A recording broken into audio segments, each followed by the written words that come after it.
келесіңдер ме балалар? Отыра қойыңдар. Қазір бізде қазақ тілі сабағы, иә балалар? Иә. Біз жаңа тақырыпты бастамас бұрын үй тапсырмасын бір тексеріп алайық. Иә. Балалар, бізге үйге сендерге 30-шы беттегі 65-ші аттың бердім, иә? Иә. Сендер үйге өздерің жазып дайындап келдіңдер. Енді бірге тексеріп өтейік барлығымыз бір-бірімізді. Міне экранға назар аударыңдар. Кітап деген сөзге қандай қосымшаны қосып, қандай кім айтады екен? Қане Мансұр айта қойшы. Тар қосымшасын қостық, иә? Жақсы, тамаша. Ас деген сөзге қанекей Санжар айта қойды. Паз қосымшасын қостық. Жақсы, тамаша, отыра қой. Келесі спорт деген сөзге Күншуақ.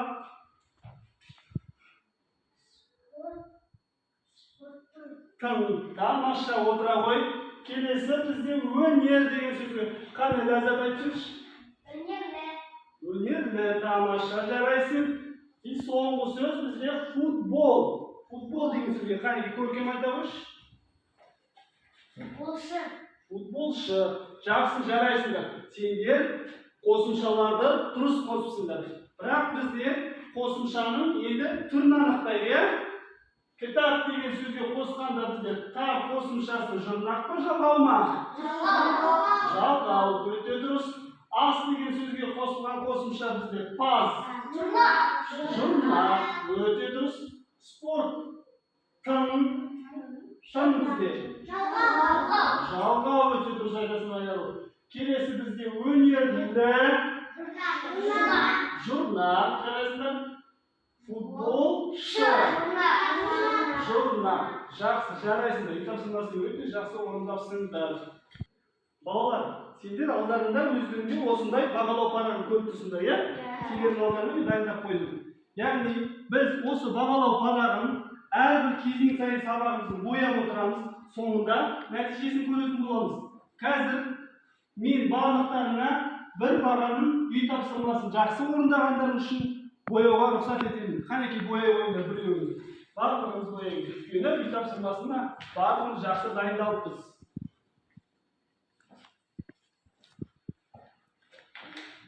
Балалар, енді назарымыз тақтаға аударайық. Бүгінгі біздің тақырыбымыз жұрнақ пен жалғау. Мақсатымыз мәтін мазмұны бойынша сұрақ құрастыру, жұрнақ пен жалғауды ажырату. Енді жаңа тақырыбымызға, жаңа сабағымызға көшпес бұрын барлығымыз ортаға жиналып, бір өз-өзімізге жақсы көңіл сыйлап алайық.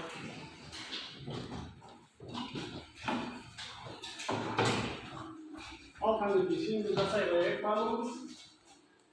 Тең-тең тұра беріңіздер, иә, емін-еркін. Қазір менің соңымнан қайталап отырған қолдарын ұстамаңдар, жіберіңдер, иә, еркін тұрыңдар. Қазір мен сұрақ қоям, сол сұраққа қимыл арқылы жауап береміз. Мен жасап отырам, менің соңымнан бірге қайталайсыңдар. Қалдарың қалай? Жақсы. Жүріс қалай? Жүгіріс қалай? Тамаша. Бергенде қалай? Алғанда қалай? Түнгі ұйқы қалай? Тамаша. Ойнағанда қалай? Ұрысқанда қалай? Көңіл күй қалай? Керемет. Жақсы, орындарыңа отыра қойыңдар. Балалар, 31-ші беттегі 67-ші жаттығуға назар аударайық. Мен қазір видео нұсқасын қосамын, сендер тыңдап отырып, және оқулыққа көз жүгіртіп бірге оқып отырыңдар.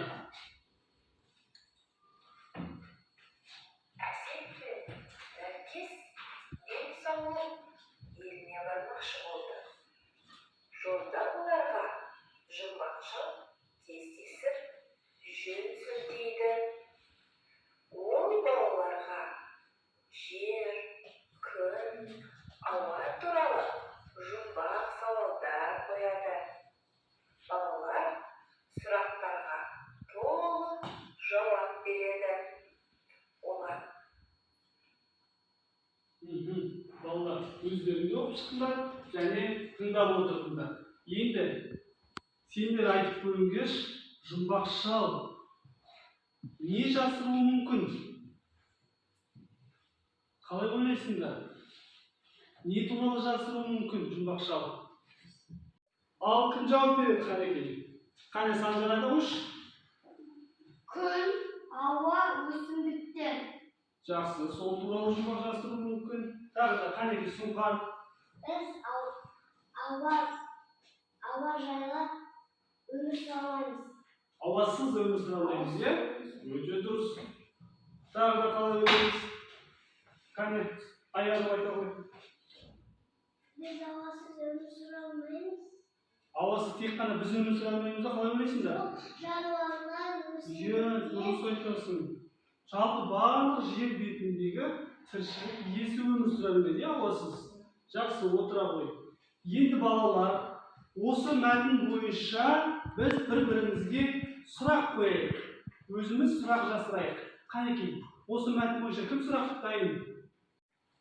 Ал Мүсілім, сұрағын қойшы. Әсет пен Нәркес қайда барды? Ал балалар жауап. Денсаулық еліне Өте дұрыс, денсаулық еліне барды. Тағы да қандай сұрақ қоя аламыз? Қанекей, кім сұрақ қояды? Оларға кім кездесті? Жұмбақ шал.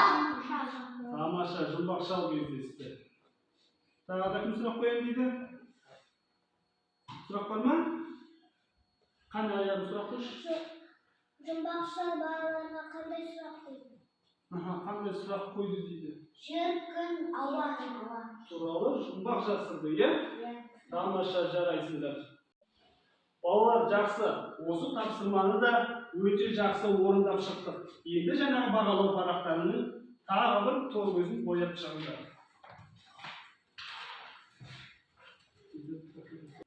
Жақсы, жарайсыңдар балалар.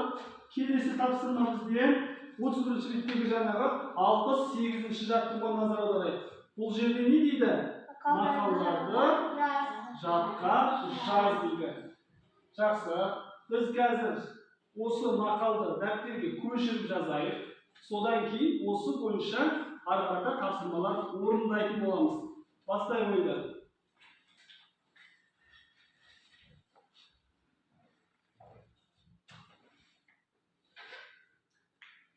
Әдемірек көркем жазамыз, иә балалар?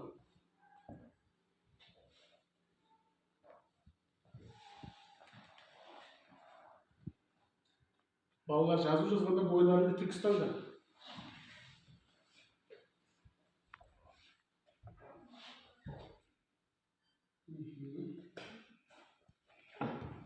Кәдімгі жылдамдықты қосайық, иә?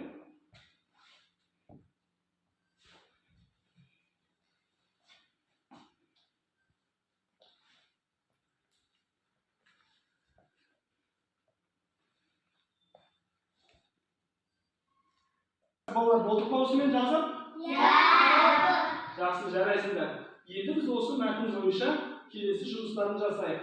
Мәтінде бізде қарамен жазған сөздер бар екен, иә? Қандай сөздер қарамен жазған сөздер?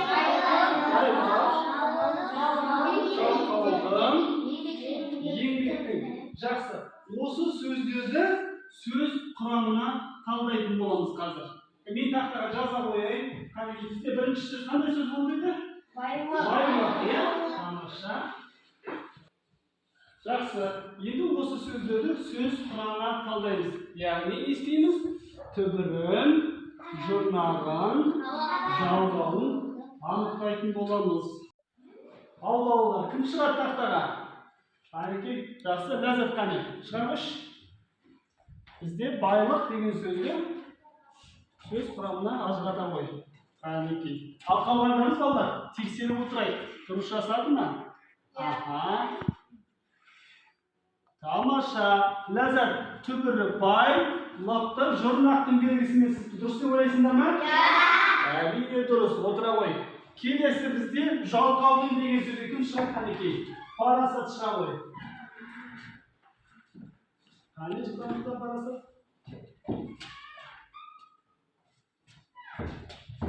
Қанекей.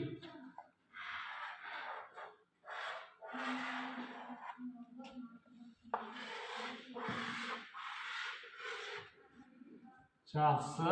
Ал қарай парасаттыкін жалқаудың деген сөздің түбірі жалқау дейді. Дың, жалғаудың дұрыс па? Әрине дұрыс. Тамаша. Келесі еңбектігін деген сөзге кім шығады екен? Қанекей? Қане Алдияр, шыға қош.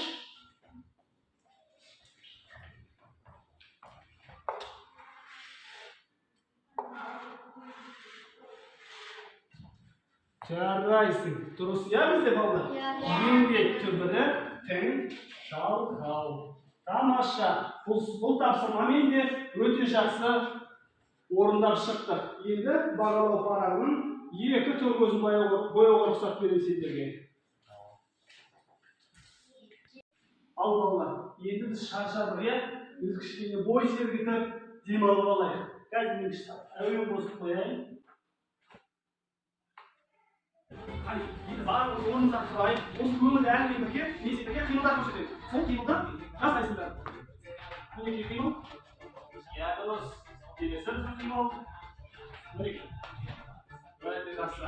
Көңілді көтереміз. Көңілді жасайсыңдар екен. Шарқайсыңдар. Ағарасына кеттік.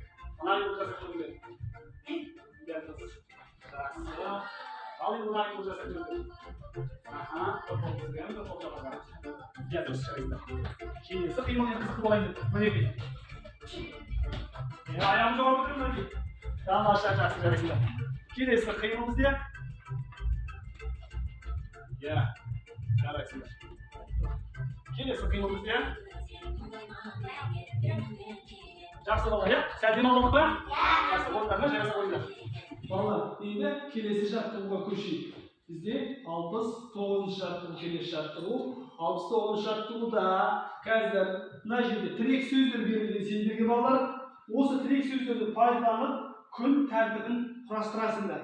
Жақсы ма? Тапсырма түсінікті ме балалар? Жақсы, кірісе қойыңдар ендеше.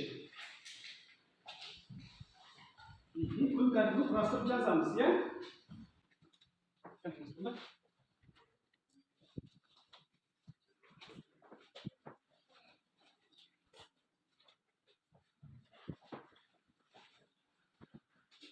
Ал балалар, аяқтап болдық па жаттығуда? Жақсы. Енді біз күн тәртібін өзіміз бір атап айтып көрейікші, Қанекей. Біз жалпы күн тәртібімізді қалай құрастырамыз? Қанекей, кім айта қояды? Ерте тұру керек. Жақсы. Таңертең ерте тұру керек. Беті қол жуу керек. Беті қол жуу керек. Қане, қол көтереміз балалар. Жаттығу жасау керек. Таңғы жаттығу жасау. Көркем Қанекей. Кітап оқу керек. Кітап оқу керек. Көркіншілар. Сабаққа дайындалу керек. Тамаша.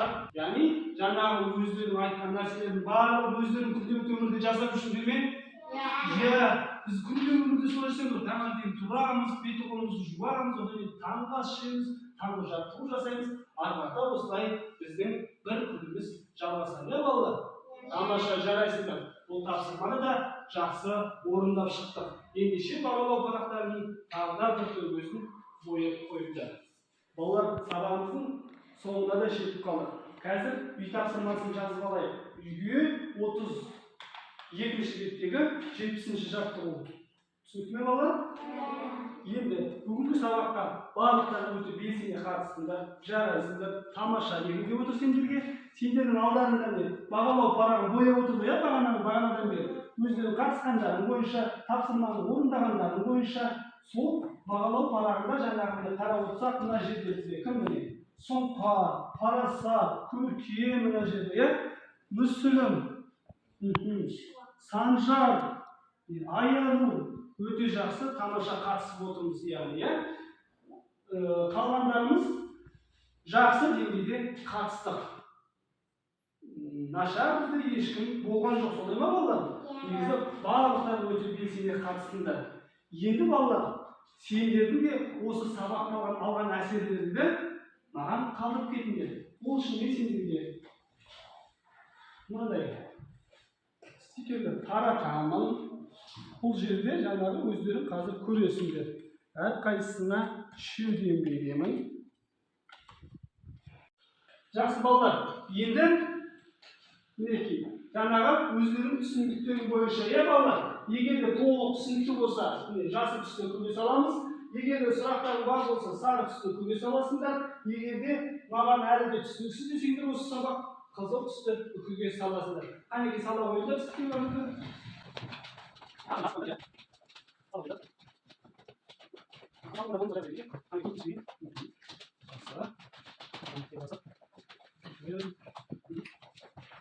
Жақсы болды. Мен қабылдап едім, барлығымыз сабақта толық түсіндік деп отырсыңдар. Мен де солай ойлаймын, сөйтіп толық түсіндік деп. Бүгінгі сабақта сендер қасқадан